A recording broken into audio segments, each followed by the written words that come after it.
ಹೇಳ್ದೆ ಯಾರ್ಯಾರು ಯಾವ್ಯಾವ ಅಧಿಕಾರದಿದ್ದಾರೋ ಅಲ್ಲಿಗೆ ಹೋಗುತ್ತೆ ಅಂತ. ಕೊನೆಗೆ ಏನ್ ಹೇಳ್ತಾರೆ? ಏನು ಇಲ್ಲ, ಪ್ರಪಂಚ ಅನ್ನೋದೇ ಇಲ್ಲ, ಏನು ಆಗಿಯೇ ಇಲ್ಲ, ಇರೋದೇ ಒಂದು. ನಾವು ಏನ್ ಮಾಡಿದ್ವಿ? ನೀರಿನಿಂದ ಐಸ್ ನೋಡಿದ್ವಿ, ಬಬಲ್ ನೋಡಿದ್ವಿ, ಆಮೇಲೆ ಫೌಂಟನ್ ನೋಡಿದ್ವಿ, ಬೇಕಾದಷ್ಟು ತರ ನೋಡಿದ್ವಿ. ಬಟ್ ಎಲ್ಲವೂ ಏನಾಗಿದೆ? ನೀರೇ ಆಗಿದೆ.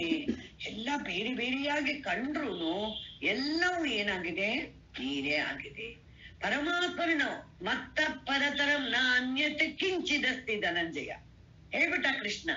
ನನ್ನನ್ನು ಬಿಟ್ಬಿಟ್ಟು ಏನು ಇಲ್ಲವೇ ಇಲ್ಲ. ಹಾಗಾದ್ರೆ ಏನಾಯ್ತು? ಅದಕ್ಕೆ ಅರ್ಥ ಮಾಡ್ಕೊಳಕ್ಕೆ ಏನ್ ಮಾಡ್ಬೇಕು? ಪರಮಾತ್ಮನ ಸ್ವಪ್ನದಲ್ಲಿ ನಾವಿದೀವಿ. ರಂಗನಾಥ, ಆಮೇಲೆ ಕೇರಳಲ್ಲಿ ಪದ್ಮನಾಭ ಟೆಂಪಲ್ಲು ಹೇಗೆ ಮಲಗಿದಾನೆ, ಇಷ್ಟು ದೊಡ್ಡ ಅಲ್ವಾ, 3 ಬಾಗಿಲಿಂದ ನೋಡ್ಬೇಕು ಪರಮಾತ್ಮನ.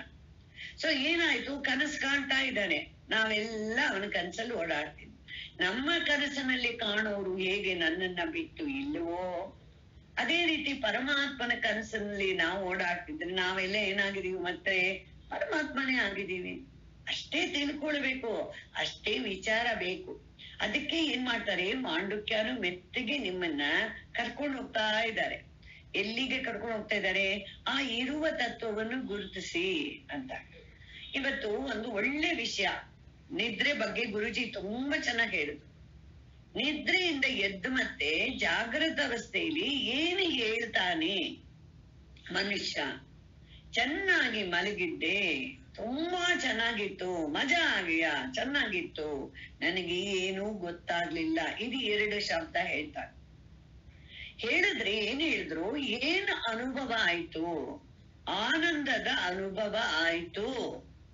ಅನುಭವ ಆಗಿರೋದ್ರಿಂದ ತಾನೇ ಇವನ ಸ್ಮೃತಿ ಇದೆ. ಇವನಿಗೆ ಅನುಭವ ಇಲ್ಲದಿದ್ರೆ ಸ್ಮೃತಿ ಇರೋದು ಹೇಗೆ ಸಾಧ್ಯ? ಮನುಷ್ಯನಿಗೆ ಸ್ಮೃತಿ ಆಗೋಕೆ ಸಾಧ್ಯನೇ ಇಲ್ಲ.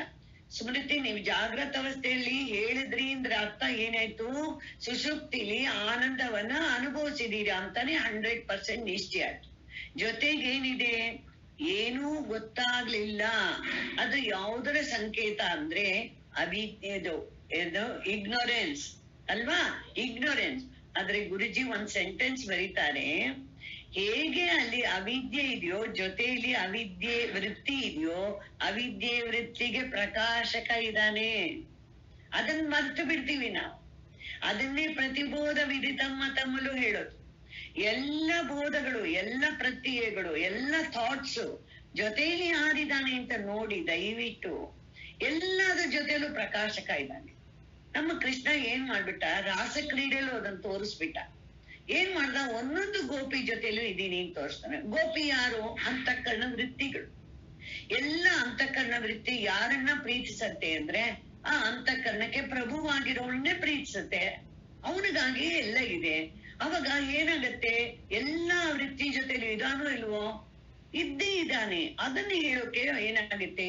ನಮ್ಗೆ ಈ ಕಥೆಗಳೆಲ್ಲ, ಪುರಾಣ ಕಥೆಗಳೆಲ್ಲ ಎಂಜಾಯ್ ಮಾಡೋದು ಬರ್ಬೇಕು, ನಮ್ಗೆ ಗೊತ್ತಾಗ್ಬೇಕು ಯಾವ ದೃಷ್ಟಿಯಿಂದ ಹೇಳ್ತಾ ಇದ್ದಾರೆ ಅಂತ.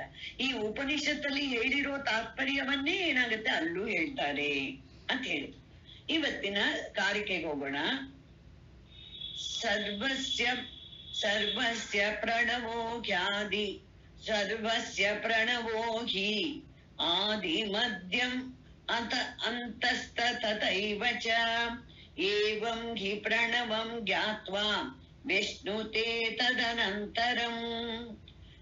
ಸರ್ವಸ್ಯ ಪ್ರವಣವೋ ಹಿ, ಏನಾಗಿದೆ? ಎಲ್ಲವೂ ಪ್ರಣವೇ, ಎಲ್ಲಕ್ಕೂ ಪ್ರಣವವೇ ಏನಾಗಿದೆ? ಆದಿ ಮಧ್ಯ ಅಂತಃ ಅಂತ ಆಗಿದೆ. ಎಲ್ಲಾದ್ರಲ್ಲೂ ಯಾವುದು? ಹೇಗೆ? ಪ್ರಕಾಶಕ. ಈ ಯಾವ ಥಾಟು ಹುಟ್ಟೋಕ್ ಮುಂಚೆನೂ ಯಾವ್ದಿದೆ? ಈ ಥಾಟ್ ಬರೋಕ್ ಮುಂಚೆನೂ ಪ್ರಕಾಶಕ ಇದ್ದಾನೆ. ಥಾಟ್ ಏನ್ ಬಂತು ಅಂತಾನೂ ಪ್ರಕಾಶಕ ಇದ್ದಾನೆ. ಥಾಟು ಹೊಟ್ಟೋಯ್ತು ಬೇರೆ ಬಂತು ಅಂದ್ರೂ ಪ್ರಕಾಶಕ ಇದ್ದಾನೆ. 2 ನಿಮಿಷ ಯಾವ ಥಾಟು ಬರ್ಲಿಲ್ಲ, ಆ ಗ್ಯಾಪನ್ನು ಪ್ರಕಾಶ ಮಾಡ್ತಾ ಇದ್ದಾನೆ. ಚಿನ್ಮಯಾನಂದ ಹೇಳ್ತಿದ್ರು, it try to increase the gap. ಒಂದು ಥಾಟ್ ಆದ ತಕ್ಷಣ ಇನ್ನೊಂದು ಥಾಟ್ ಬರೋಕ್ ಬಿಡ್ಬೇಡಿ, ಸ್ಟಾಪ್ ಅಂತ ಹೇಳಿ ನಿಲ್ಸಿ ಒಂದ್ ಸ್ವಲ್ಪ ಹೊತ್ತು.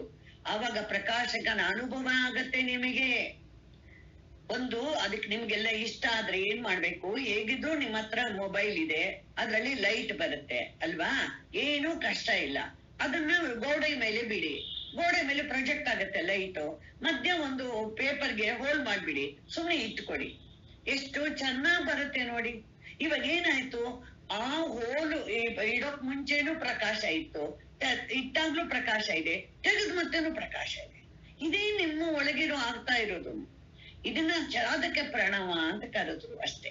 ಯಾಕೆ ಪ್ರಣವ ಪ್ರಣವ ಅಂತ ಕರೀತಾರೆ ಅಂದ್ರೆ, ಈ ವಿಚಾರ ಮಾಡಿದ್ರೆ it is like a boat, it will take you from the ಸಂಸಾರ ಸಾಗರದಿಂದ ದಾಟಿಸುತ್ತೆ ಇದು. ಅದಕ್ಕೋಸ್ಕರ ಹೇಳ್ತಿದ್ದಾರೆ ತಥಾ ಏವ, ಹೀಗಂತ ಏವಂ ಹಿ ಪ್ರಣವಂ ಜ್ಞಾತ್ವ, ಯಾರು ಈ ಪ್ರಣವವನ್ನು ಓಂಕಾರವನ್ನು ಯಾರು ಹೀಗೆ ತಿಳಿದುಕೊಳ್ತಾರೋ ಪರಮಾತ್ಮನ ಸ್ವರೂಪವೇ ಆಗಿದೆ ಅಂತ.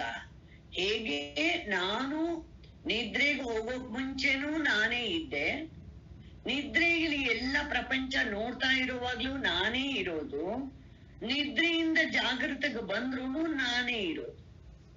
ಅಲ್ಲಿ ನಾನು ಅನ್ನೋದು ಮಾತ್ರ ಸತ್ಯ, ಇದೆಲ್ಲ ಏನಾಯ್ತು ಬರೀ ತೋರೋದು. ಹೀಗೆ ಏನಾಯ್ತು, ಓಂಕಾರವನ್ನು ಚೆನ್ನಾಗಿ ಅರ್ಥ ಮಾಡ್ಕೋಬೇಕು. ಈಶ್ವರನ ಸ್ಥಾನ ಓಂಕಾರ ಹೇಳೇ ಬಿಟ್ರಲ್ಲ, ಪ್ರಣವಕ್ಕೆ ನೆನ್ನೆ ಹೇಳಿದ್ರಲ್ಲ, ಚೆನ್ನಾಗಿದೆ. ಪರಬ್ರಹ್ಮ ಅಪರಬ್ರಹ್ಮ ಎರಡನ್ನೂ ವರ್ಣಿಸಿದ್ರು. ಕರ್ಮಾಧ್ಯಕ್ಷನೂ ಅವನೇ, ಓಂಕಾರವೇ, ಎಲ್ಲವೂ ಓಂಕಾರವೇ ಆಗಿದೆ. ಯಾರು ಹೀಗೆ ತಿಳ್ಕೊಳ್ತಾರೋ ಅದನ್ನ ತಕ್ಷಣ ವ್ಯಶ್ನುತೆ ತದನಂತರಂ ವ್ಯಶ್ನುತೆ ಪಡೆದುಕೊಳ್ಳುತ್ತಾರೆ. ಏನಾಗಂದ್ರೆ ಎಲ್ಲೋ ಇದೆ ನನಗ್ ಬಂದ್ ಸೇರತ್ತೆ ಅಂತ ಅರ್ಥನ ಇಲ್ಲ, ಇರೋದನ್ನ ಗುರುತಿಸ್ತಾರೆ ಅಂತ ಅರ್ಥ. ಪಡೆದುಕೊಳ್ಳೋದು ಅಂದ್ರೆ ಏನು, ಇಲ್ಲದಿರುವ ಪರಮಾತ್ಮನನ್ನು ಪಡ್ಕೊಳಕ್ ಆಗೋದಿಲ್ಲ. ಇರುವ ಪರಮಾತ್ಮನನ್ನು ನಾವು ಅಜ್ಞಾನದಿಂದ ಇಷ್ಟು ದಿವಸ ಗುರುತಿಸ್ಲಿಲ್ಲ, ಇವಾಗ ಏನ್ ಮಾಡ್ಬೇಕು, ಗುರುತಿಸ್ಬೇಕು. ಅದನ್ನ ಹೇಳ್ತಿದ್ದಾರೆ. ಸೊ ಆದಿ ಮಧ್ಯ ಅಂತ, ಉತ್ಪತ್ತಿ ಸ್ಥಿತಿ ಪ್ರಳಯ, ಜಾಗೃತ್ ಸ್ವಪ್ನ ಸುಷುಪ್ತಿ ಎಲ್ಲಾನು ತಗೋಬೇಕು. ಇದು ಎಲ್ಲ ಓಂಕಾರವೇ ಆಗಿದೆ, ಅದೇ ಪ್ರಕಾಶಕನಾಗಿದೆ. ಹೇಗೆ ಒಂದು ಎಕ್ಸಾಂಪಲ್ ಕೊಡ್ತಾರೆ. ಮಾಯಾ ಅನ್ನೋದು ಇಂಡಿಪೆಂಡೆಂಟ್ ಆಗಿ ಏನು ಮಾಡೋಕ್ಕಾಗಲ್ಲ. It is like A Shakti, it is the capacity strength. ಯಾವ್ದಾದ್ರು ಶಕ್ತಿ ಏನ್ ಮಾಡುತ್ತೆ, ಇವಾಗ ಶಾರ್ಪ್ ಒಂದು ನೀಡ್ಲಿದೆ, ಅದಕ್ಕೆ ಎಷ್ಟು ಶಕ್ತಿ ಇದೆ ಅಂದ್ರೆ ಬೇಕಾದಷ್ಟು ಶಕ್ತಿ ಇದೆ. ಆದ್ರೆ ತಾನಾಗಿ ಏನು ಮಾಡೋಕ್ಕಾಗಲ್ಲ, ಯೂಸ್ ಮಾಡೋರ್ ತಾನೇ ಮಾಡ್ಬೇಕು ಅಲ್ವಾ. ಮುಳ್ಳು ಚುಚ್ಕೊಂಡ್ಬಿಟ್ಟಿದೆ ಕಾಲಿಗೆ, ಏನ್ ಮಾಡ್ಬೇಕು ಇವಾಗ, ಅದ್ರ ಮೇಲೆ ಕೈ ಸವರ್ಬೇಕಾ, ಇಲ್ವಲ್ಲ, ಇನ್ನೊಂದು ಮುಳ್ಳು ತಗೊಂಡು ಆ ಮುಳ್ಳನ್ನು ತೆಗಿಬೇಕು. ಅದೇ ರೀತಿ ಇಲ್ಲೂ ಅಷ್ಟೇ ಏನ್ ಹೇಳ್ತಾ ಇದ್ದಾರೆ ನಮ್ಗೆ, ಪ್ರತ್ಯೇಕ ಒಂದ್ರದ್ದು ಮಾಯೆ ಇದೆ ಅಂದ್ರೆ ಮಾಯಾವಿ ಇದಾನೆ ಅಂತ ಅರ್ಥ ಅಲ್ವಾ. ಮಾಯೆ ಇದೆ ಅಂದ್ರೆ ನಿನಗೆ ತೋರ್ತಾ ಇದೆ ಪ್ರಪಂಚ ಅಂದ್ರೆ ಮಾಯಾವಿ ಇದಾನೆ ಅಂತ ಕ್ರಿಯೇಟ್. ಆಮೇಲೆ ಅದೇ ರೀತಿ ಹೇಳ್ತಾರೆ, ನಿನಗೆ ಆನೆ ಅಂದ್ರೆ ಏನ್ ಹೇಳ್ತಾರೆ, ಅವ್ರು ಬೇಕಾದಷ್ಟು ಮಾಯಾವಿ ತೋರ್ಸೋ ಆನೆ ಅಥವಾ ಬೇರೆ ಮೊಲ, ಟೋಪಿಯಿಂದ ಮೊಲ ತೆಗಿತಾನೆ, ಎಲ್ಲಾ ತೆಗೆದ್ರು ಯಾರು ಆ ಮಾಯೆ ದೃಶ್ಯ ನೋಡ್ತಿರುವಾಗ ಯಾರ ಜೊತೆಲಿದ್ದಾನೆ, ಮಾಯಾವಿ ಇದ್ದಾನೆ. ಅದೇ ರೀತಿ ನೀವು ಸರ್ಪವನ್ನು ನೋಡ್ತಿರುವಾಗ ಯಾವ್ದು ಜೊತೆಲಿದೆ, ರಜ್ಜು ಇದೆ. ಸರ್ಪವನ್ನು ನೋಡ್ತಿರುವಾಗ ಹಗ್ಗ ಜೊತೆಲಿದೆ. ಆಮೇಲೆ ಮೃಗ ತೃಷ್ಣ, ಮರುಭೂಮಿಯಲ್ಲಿ ನೀರು ನೋಡ್ತಿರುವಾಗ ಯಾವ್ದಿದೆ, ಮರಳು ಭೂಮಿ ಇದೆ. ಮರಳು ಭೂಮಿ ಇಲ್ದೆ ನಿಮ್ಗಾಗತ್ತಾ? ಅದೇ ರೀತಿ ಸ್ವಪ್ನ ಪ್ರಪಂಚವನ್ನು ನೋಡ್ತಾ ಇರುವಾಗ ಸ್ವಪ್ನ ದ್ರಷ್ಟ ಇದ್ದಾನೆ. ಇದನ್ನೇ ನೀವು ತಿಳ್ಕೋಬೇಕು. ಇದು ಕಂಡು ಏನಾಗತ್ತೆ, ಹೇಗೆ ಶುರುನಲ್ಲೂ ಪ್ರಕಾಶಕ, ಮಧ್ಯಾಹ್ನವೂ ಪ್ರಕಾಶಕ, ಆಮೇಲೆ ಎಂಡಾದ್ರೂ ಪ್ರಕಾಶಕನೇ ಇದ್ದಾನೆ. ಅವನಿಗೆ ಪ್ರಣವ ಅಂತ ಹೇಳ್ತಾರೆ, ಅವನಿಗೆ ಆತ್ಮ ಅಂತ ಹೇಳ್ತಾರೆ, ಅವನನ್ನೇ ಪರಮಾತ್ಮ ಅಂತ ಹೇಳ್ತಾರೆ. ಯಾರು ತಿಳಿದುಕೊಂಡ್ಬಿಡ್ತಾರೋ ಅವನು ಅದೇ ಕ್ಷಣದಲ್ಲಿ ಪರಮಾತ್ಮ ಸ್ವರೂಪನೇ ಆಗ್ತಾನೆ, ಆಗಿದ್ದೀನಿ ಅಂತ ತಿಳ್ಕೊಳ್ತಾನೆ. ಪ್ರಣವಂ ಹಿ ಈಶ್ವರಂ ವಿದ್ಯಾತ್, ಪ್ರಣವಂ ಹಿ ಈಶ್ವರಂ ವಿದ್ಯಾತ್, ಸರ್ವಸ್ಯ ಹೃದಯೇ ಸ್ಥಿತಂ, ಸರ್ವಸ್ಯ ಹೃದಯೇ ಸ್ಥಿತಂ, ಸರ್ವವ್ಯಾಪಿನಮೋಂಕಾರಂ, ಸರ್ವವ್ಯಾಪಿನಮೋಂಕಾರಂ, ಮತ್ವಾ ಧೀರೋ ನ ಶೋಚತಿ, ಮತ್ವಾ ಧೀರೋ ನ ಶೋಚತಿ. ಪ್ರಣವವನ್ನು ಪ್ರತಿಯೊಬ್ಬರ ಹೃದಯದಲ್ಲಿರುವ ಈಶ್ವರ ಅಂತ ತಿಳಿಬೇಕು. ಭಗವದ್ಗೀತೆಯಲ್ಲಿ ಬರುತ್ತೋ ಇಲ್ವೋ, ಕೃಷ್ಣ ಬಾಯಿ ಬಿಟ್ಟು ಹೇಳಿದಾನೋ ಇಲ್ವೋ, ಈಶ್ವರ ಸರ್ವಭೂತಾನಾಂ ಹೃದ್ದೇಶೇ ಅರ್ಜುನ ತಿಷ್ಠತಿ ಬ್ರಾಹ್ಮಯನ್ ಸರ್ವಭೂತಾನಿ ಯಂತ್ರಾರೂಢಾನಿ ಮಾಯಯ. ಹೇಗೆ ಹೇಳ್ತಾನೆ ನೋಡಿ ಪರಮಾತ್ಮ, ಎಲ್ಲರ ಹೃದಯದಲ್ಲಿರೋನು ನಾನೇ ಈಶ್ವರ, ಇಲ್ಲದನ್ನೇ ಓಂಕಾರ ಅಂತ ಹೇಳಿದೆ. ಸೊ ಏನ್ ಗೊತ್ತಾಯ್ತು, ಓಂಕಾರ ಅಂದ್ರೂ ಒಂದೇ, ಪರಮಾತ್ಮ ಅಂದ್ರೂ ಒಂದೇ, ಆತ್ಮ ಅಂದ್ರೂ ಒಂದೇ, ಕೃಷ್ಣ ಅಂದ್ರೂ ಒಂದೇ, ಶಿವ ಅಂದ್ರೂ ಒಂದೇ, ನಾನು ಅಂದ್ರೂ ಒಂದೇ ಅಂತ ಹೇಳ್ತಾ ಇದ್ದಾರೆ. ಯಾವಾಗ ಇದನ್ನ ವಿದ್ಯಾ ಅಂತ ತಿಳಿದುಕೊಳ್ತೀರೋ, ಸರ್ವಸ್ಯ ಹೃದಯ ಸ್ಥಿತ. ಆ ಈಶ್ವರನ ಹೇಗಂತ ತಿಳ್ಕೋಬೇಕು, ಎಲ್ಲಾರು ಹೃದಯದಲ್ಲೂ ಇದ್ದಾನೆ.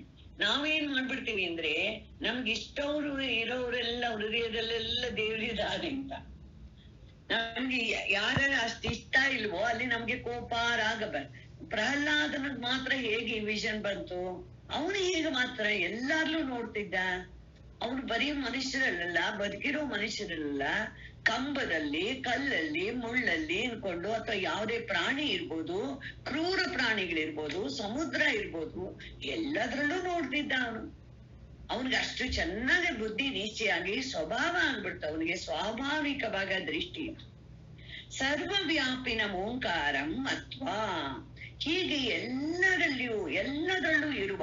ಯಾಕೆಂದ್ರೆ ಇರುವುದು ಅದೇ, ಮಿಕ್ಕಿದಕ್ಕೆಲ್ಲ ತೋರೋದು ಅಂತ ತಾನೇ ಹೆಸರಮ್ಮ. ಪ್ರತಿಯೊಂದು ಆಭರಣಕ್ಕೂ ಏನ್ ಹೆಸರು, ತೋರೋದು. ಇರುವುದು ಯಾವುದು, ಚಿನ್ನ.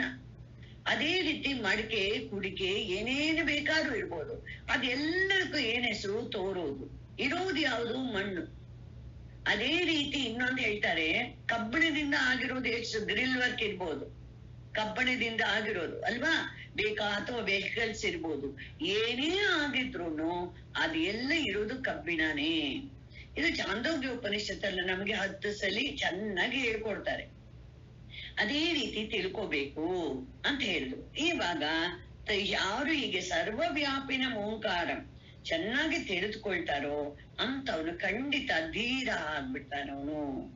ಅಂದ್ರೆ ಏನಾಯ್ತು, ಪರಮಾತ್ಮ ನಮ್ಮನ್ನ ಕಳಿಸುವಾಗ ಈ ಬುದ್ಧಿನ ಯಾವುದಕ್ಕಾಗಿ ಕೊಟ್ಟಿದಾನೋ ಅದನ್ನ ಚೆನ್ನಾಗಿ ಉಪಯೋಗಿಸಿದ ಅಂತ ಆಯ್ತು. ತುಂಬಾ ಚೆನ್ನಾಗಿ ಉಪಯೋಗಿಸಿದಾನೆ ಬುದ್ಧಿನ ಅಂತ ಗೊತ್ತಾಯ್ತು. ಆ ಬುದ್ಧಿನ ಚೆನ್ನಾಗಿ ಉಪಯೋಗಿಸಿ ಅವನು ನಾ ಶೋಚತಿ, ಹೆಲ್ಪ್ಲೆಸ್ನೆಸ್ ಇಂದ ಹಿ ವಿಲ್ ಓವರ್ಕಮ್. ಯಾಕಂದ್ರೆ ಇವಾಗ ಹೆಲ್ಪ್ಲೆಸ್ನೆಸ್ ಇಲ್ಲ, ಯಾಕಂದ್ರೆ ಏನೂ ಆಗೋಲ್ಲ ಅಂತ ಚೆನ್ನಾಗಿ ಗೊತ್ತು.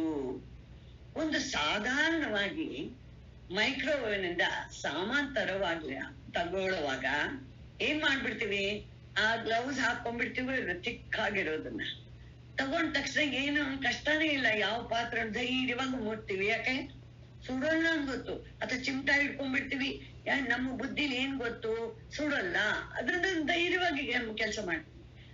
ಅದೇ ರೀತಿ ನಮಗೆ ಯಾವತ್ತು ಬಂದ್ಬಿಡ್ತೋ, ನಾನು ಈ ಶರೀರಕ್ಕೆ ಅಂಟಿಲ್ಲ, ನಾನು ಅಸಂಗವಾಗಿದ್ದೀನಿ, ನಾ ಚೈತನ್ಯ ಸ್ವರೂಪವಾಗಿದ್ದೀನಿ, ನಾನಿದು ಯಾವುದಕ್ಕೂ ಅಂಟಿಲ್ಲ ಅಂತ ಬಂದಾಗ ನನಗೆ ಇಲ್ಲಿಂದ ಶೋಕ ಬರುತ್ತೆ.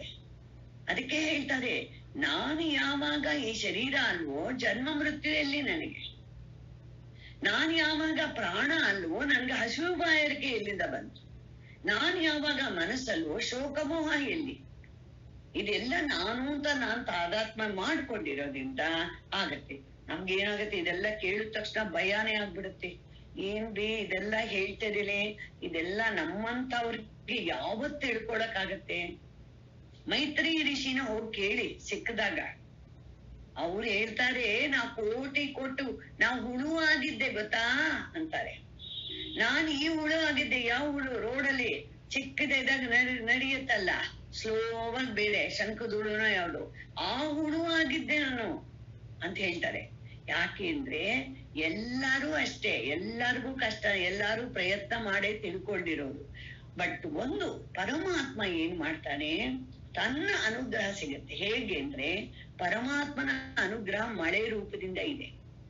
ಚೆನ್ನಾಗಿ ಮಳೆ ಸುರಿಸ್ತಾನೆ ಪರಮಾತ್ಮ. ಕರೆಕ್ಟ್ ಅಮ್ಮ? ಯಾರ ಹೊಲದಲ್ಲಿ ಬೆಳೆ ಬೆಳೆಯುತ್ತೆ, ಯಾರು ಬೀಜ ಹಾಕಿದಾರೋ ಕ್ಲೀನ್ ಮಾಡಿದಾರೋ ಅದು ಪಾರ್ಶಾಲಿಟಿ ಅಂತ ಹೇಳೋಕ್ಕಾಗತ್ತಾ? ದೇವ್ರು ಅವ್ರ ಬೀಜ ಅವ್ರ ಹೊಲದಲ್ಲಿ ಮಾತ್ರ ಎಷ್ಟ್ ಚೆನ್ನಾಗ್ ಬಂತು ರೀ, ನಮ್ಮ ಹೊಲದಲ್ಲಿ ಒಂದು ಕಬ್ಬು ಬರ್ಲಿಲ್ಲ, ನೀನ್ ಹಾಕಿದ್ಯಪ್ಪ ಅಂದ್ರೆ ಇಲ್ಲಪ್ಪ ನಾನ್ ಹಾಕ್ಲಿಲ್ಲ, ಪರಮಾತ್ಮನ ಕೃಪೆಯಲ್ಲಿ ಆಗತ್ತೆ ಅಂತ ಕೂತಿದ್ದೆ ಅಂದ್ರೆ, ಪರಮಾತ್ಮನ ಕೃಪೆಯಲ್ಲಿ ಆಗತ್ತೆ ಅಂತ ಕೈ ಕೊಟ್ಕೊಂಡು ಕೂತ್ಕೊಂಡ್ರೆ ಏನೂ ಆಗೋಲ್ಲ. ನಮ್ಮ ಪ್ರಯತ್ನ ಇದ್ದೇ ಇರ್ಬೇಕು, ಆ ಕೃಪೆ ಏನಾಗತ್ತೆ ಸಹಾಯ ಮಾಡುತ್ತೆ ಅಂತ ಹೇಳಿದ್ರು. ಇವಾಗ ಇದರದ್ದು ಕನ್ಕ್ಲೂಡಿಂಗ್ ಯಾವುದು, ಈ ಅಧ್ಯಾಯ ಆಗಮ ಪ್ರಕರಣದಲ್ಲಿ ಉಪನಿಷತ್ ಪ್ರಧಾನವಾಗಿತ್ತು, 12 ಮಂತ್ರಾನು ಆಯ್ತು, ಕಾರಿಕೆಗಳು ಇದಾದ ಮತ್ತೆ ನೆಕ್ಸ್ಟ್ ಹೊಸ ಪ್ರಕರಣ ವೈತಥ್ಯ ಪ್ರಕರಣ. ಇಲ್ಲಿ ಉಪನಿಷತ್ ಮಂತ್ರಗಳಿಲ್ಲ, ಬರೀ ಕಾರಿಕೆಗಳೇ ಇರೋದು. ಈ ಲಾಸ್ಟ್ 29 ಅಮಾತ್ರೋ ಅನಂತ ಮಾತ್ರಶ್ಚ ದ್ವೈತಸ್ಯ ಉಪಶಮಃ ಶಿವಃ ಓಂಕಾರೋ ವಿದಿತೋ ಯೇನ ಸ ಮುನಿಃ ನ ಇತರೋ ಜನಃ. ಅಮಾತ್ರ ಅನಂತ ಮಾತ್ರಶ್ಚ ದ್ವೈತಸ್ಯ ಉಪಶಮಃ ಶಿವಃ ಓಂಕಾರೋ ವಿದಿತೋ ಯೇನ ಸ ಮುನಿಃ ನ ಇತರೋ ಜನಃ. ಅಮಾತ್ರವಾದ ಅಂದ್ರೆ ಮೆಜರಿಂಗೇ ಇಲ್ಲದಿರೋದು. ಮಾತ್ರ ಏನ್ ಮಾಡತ್ತೆ, ಮಿತಿ ಮಾತ್ರ ಮೆಜರ್ ಮಾಡತ್ತೆ, ಮೆಜರ್ಮೆಂಟ್ ಇಲ್ಲ. ಒಂದು ಚಿಕ್ಕ ಕತೆ ಹೇಳ್ತಾ ಇತ್ತು. ಒಂದು ರಾಜ ಅನೌನ್ಸ್ ಮಾಡದಂತೆ, ನೋಡಿ ನೀವು ಎಷ್ಟು ದೊಡ್ಡದಾಗ್ ಬೇಕಾದ್ರೂ ನೀವು ಕಾಂಪೌಂಡ್ ಕಟ್ಕೋಬಹುದು, ಅಷ್ಟೆಷ್ಟು ಜಾಗ ನಿಮ್ಗೆ ಸೇರ್ಕೊಳತ್ತೆ ಅಂತ ಹೇಳಿ ಎಲ್ಲಾರು ಅವ್ರ ಕಾಂಪೌಂಡ್ ನ ಹೊಡಿಯೋಕ್ ಶುರು. ಅಲ್ಲಿ ಒಬ್ಬ ಸನ್ಯಾಸಿನೂ ಇದ್ದ, ಅವನು ಒಂದು ಪುಟಾಣಿ ಗುಡಿಸ್ಲಿತ್ತು, ಅದಕ್ಕೂ ಒಂದು ಪುಟ್ಕ, ಅವನು ಕಾಂಪೌಂಡ್ ಹೊಡೆದ.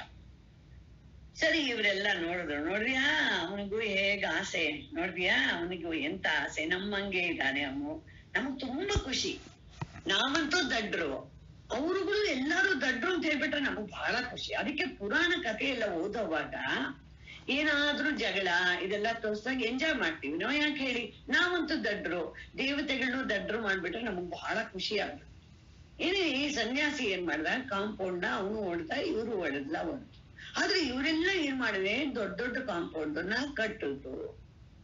ಆವಾಗ ಇವನು ಏನ್ ಮಾಡ್ದ, ಇವನು ಮಾತ್ರ ಕಟ್ಟಲೇ ಇಲ್ಲ. ಎಲ್ಲಾರು ಹೇಳಿದ್ರು, ಇದೇನಪ್ಪ ರಾಜ ಅನೌನ್ಸ್ ಮಾಡಿ ಟೈಮ್ ಆಗ್ಬಿಡತ್ತೆ, ಕಟ್ಟೋಂಗಿದ್ರೆ ಕಟ್ಟು. ಅವನೆಲ್ಲ ನಾನೇ ಕಟ್ಲಿ ಇದ್ದ. ಕಟ್ಟದಿದ್ರೆ ಏನಾಗತ್ತೆ, ಕಾಂಪೌಂಡ್ ಯಾಕೆ ಕಟ್ಟಬೇಕು, ಕಾಂಪೌಂಡ್ ಒಳಗಿರೋ ಜಾಗ ನಿನಗಾಗುತ್ತೆ ಅಂತ.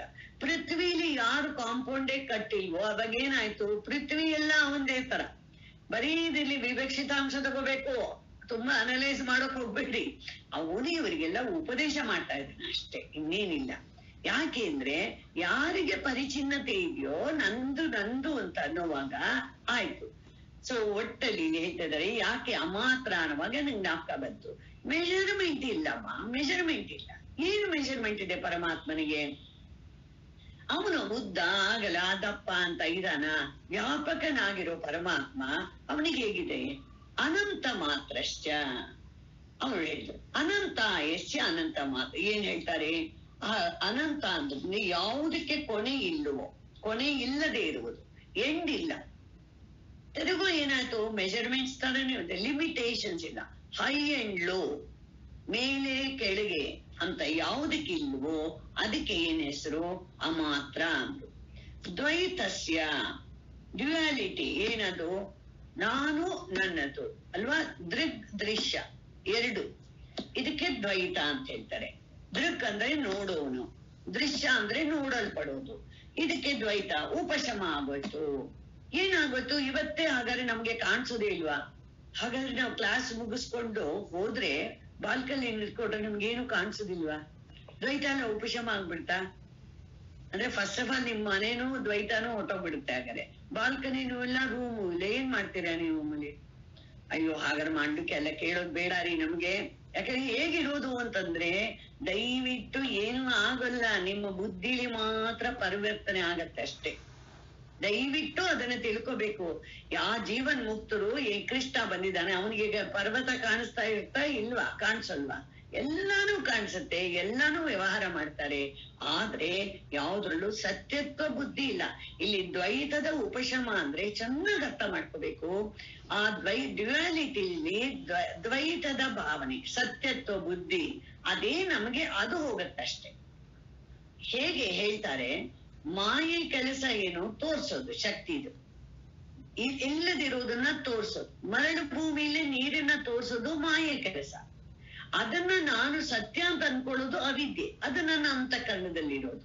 ನಾವ್ ಅದಕ್ಕೆ ಏನ್ ಮಾಡ್ಬೇಕು, ಅವಿದ್ಯೆ ಹೋದ್ರೆ ಆಯ್ತೇವೆ, ಮಾಯೆ ನಿಂಗೇನು ತೊಂದ್ರೆ ಮಾಡ್ತಾ ಇಲ್ಲ. ಸೊ ಅದ್ವೈತ ಉಪಶಮ ಆದ್ರೆ ಏನೇನು, ಶಿವವಾದ ಓಂಕಾರವು ಮಂಗಳವಾದ ಪವಿತ್ರವಾದ, ಯಾವ ಅವಿದ್ಯಾ ಅದು ಲೇಷ ಕೂಡ ಇಲ್ಲದ ಅದನ್ನ ಯಾರು ತಿಳಿದು ಬಿಟ್ಟಿದ್ದು ವಿದಿತ ಅವನಿಗೆ ಮುನಿ ಅಂತ ಹೇಳ್ತಾರೆ ವಿನ ಮಿಕ್ಕ ಜನರನ್ನು ಮುನಿ ಅಂತ ಹೇಳಲ್ಲ ಅಂದ್ರೆ. ಅದಕ್ಕೆ ಶಂಕರಾಚಾರ್ಯ ಬರೀತಾರೆ, ದ್ವೈತವು ಇಲ್ಲದಿರುವುದರಲ್ಲಿ ಶಿವ ಸ್ವರೂಪ ಅಂದ್ರು. ಯಾರ್ದು ಶಿವ ಈ ತರ ತಿಳಿಯಲ್ಪಡುತ್ತೋ ಪರಮಾರ್ಥ ತತ್ವವನ್ನು ಮನನ ಮಾಡಿದಾನೆ, ಚೆನ್ನಾಗ್ ವಿಚಾರ ಮಾಡಿದಾನೆ, ಏನನ್ನ ತಿಳ್ಕೋಬೇಕು, ಯಾರನ್ನ ದೇವರು ಅಂದ್ರೆ ಯಾರು, who is god, where is, what is doing.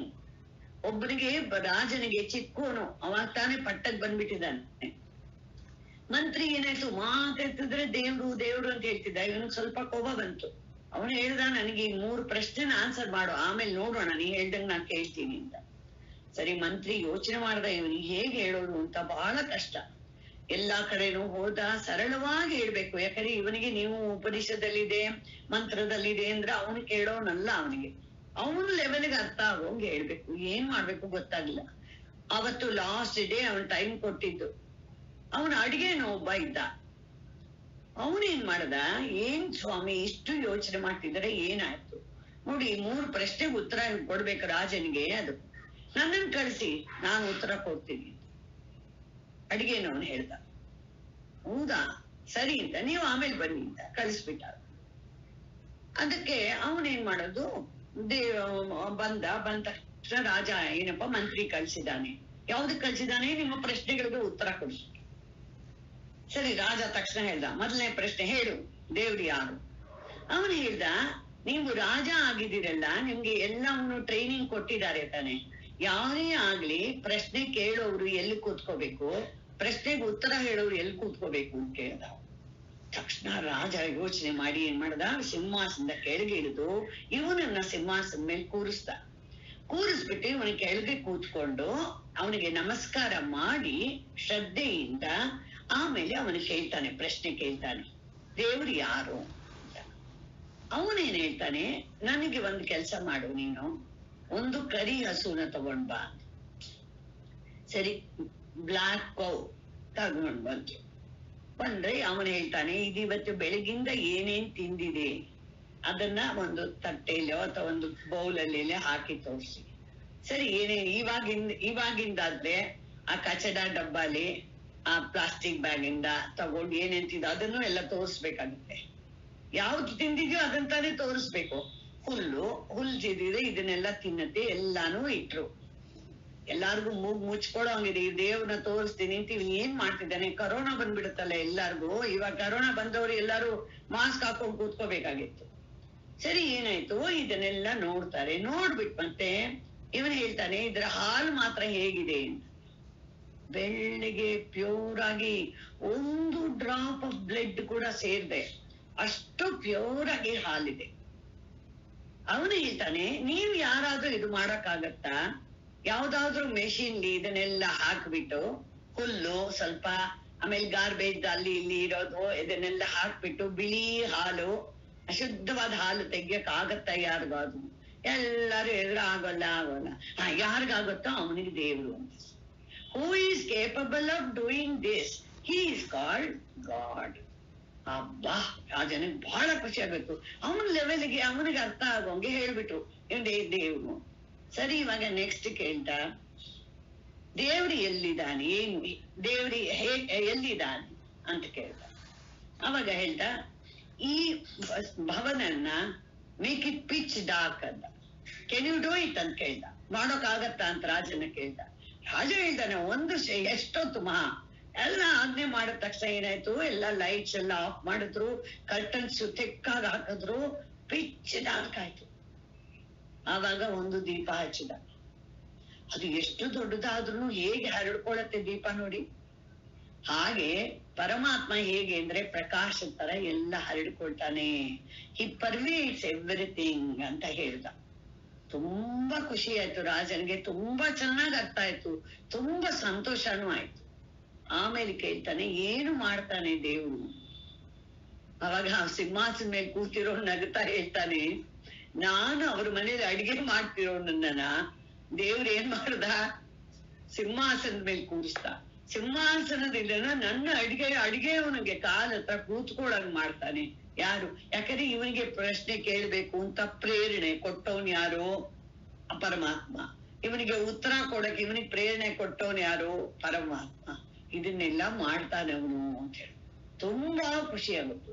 ಯಾವತ್ತೋ ಇದು ಚಿನ್ಮಯ ಮಿಷನ್ದು ಯಾವ್ದೋ ಪುಸ್ತಕದಲ್ಲಿ ಓದಿದ್ದು, ನಿಮ್ಮ ಹತ್ರ ಎಲ್ಲ ಶೇರ್ ಮಾಡ್ತಾ ಇದ್ದೀನಿ. ಹಾಗೆ ನಮ್ಗೆ ಏನಾಗುತ್ತೆ ದೇವರ ವಿಷಯದಲ್ಲಿ ಇದೆಲ್ಲ ಶ್ರದ್ಧೆ. ಇಲ್ಲಿ ತುಂಬಾ ಚೆನ್ನಾಗಿ ಹೇಳ್ತಾರೆ, ಮುನಿ ಯಾರು ಅಂದ್ರೆ ಯಾರು ಪರಮಾತ್ಮ ತತ್ವನ ಮನನ ಮಾಡ್ತಾರೆ. ಅದೇ ಏನ್ ಹೇಳಿದ್ರೆ ಇವಳು ಪ್ರಕಾಶಕ ಇದ್ದಾನೆ ಅಂತಾರಲ್ಲ, ಏನಾಗಂದ್ರೆ ಪ್ರಕಾಶಕ ಯಾರದು? ಪ್ರಕಾಶಕ ಅಂದ್ರೆ ನಾನು ಅನ್ನೋದೇ ಪ್ರಕಾಶಕ. ಎಲ್ಲವನ್ನೂ ನನಗೆ ತಾನೇ ಗೊತ್ತಾಗ್ತಿದೆ. ಯಾರಿಗೆ ಮಾಡ್ತಾರೋ ಮುನಿ ಮನನಶೀಲ, ಮನನ ಮಾಡೋದೇ ಅವನ ಸ್ವಭಾವ. ಬೇರೆ ಮನುಷ್ಯರು ಗ್ರಾಮರ್ ಗೊತ್ತಿರ್ಬೋದು, ಏನ್ ಗ್ರಾಮರ್ ಅಂದ್ರೆ ಹೇಗೆ ಗೊತ್ತಿರುತ್ತೆ, ಫಸ್ಟ್ ಕ್ಲಾಸ್ ಆಗಿ ವರ್ಡ್ ಮೀನಿಂಗ್ ಹೇಳ್ಬೋದು, ಬೇಕಾದಷ್ಟು ಓದಿರ್ಬೋದು. ಅವ್ರು ಮುನಿ ಅಲ್ಲ ಅನ್ಬಿಟ್ರು ಶಂಕರಾಚಾರ್ಯ. ಅವ್ರಿಗೆ ಇದು ಗೊತ್ತಾಗೋಕ್ಕೂ ಆಗೋದಿಲ್ಲ. ಮುನಿ ಅಂದ್ರೆ ಹೇಗಿರ್ಬೇಕು? ಶ್ರದ್ಧೆಯಿಂದ, ಶ್ರದ್ಧಾವಾನ್ ಲಭತೆ ಜ್ಞಾನಂ ತತ್ಪರಃ ಸಂಯತೇಂದ್ರಿಯ. 3 ಕಂಡೀಷನ್ ಆಗ್ತದೆ ಅಂತವ್ರಿಗೆ ಆಗತ್ತೆ. ಸೊ ನಾಳೆಯಿಂದ ವೈತಥ್ಯ ಪ್ರಕರಣ ಬರೀ ಕಾರಿಕೆಗಳು. ಮಾಂಡುಕ್ಯನೇ ಕಂಟಿನ್ಯೂ ಮಾಡ್ಬೋದಾ? ಎಲ್ಲಾರ್ಗು ಪರವಾಗಿಲ್ವಾ? ತುಂಬಾ ಟಫ್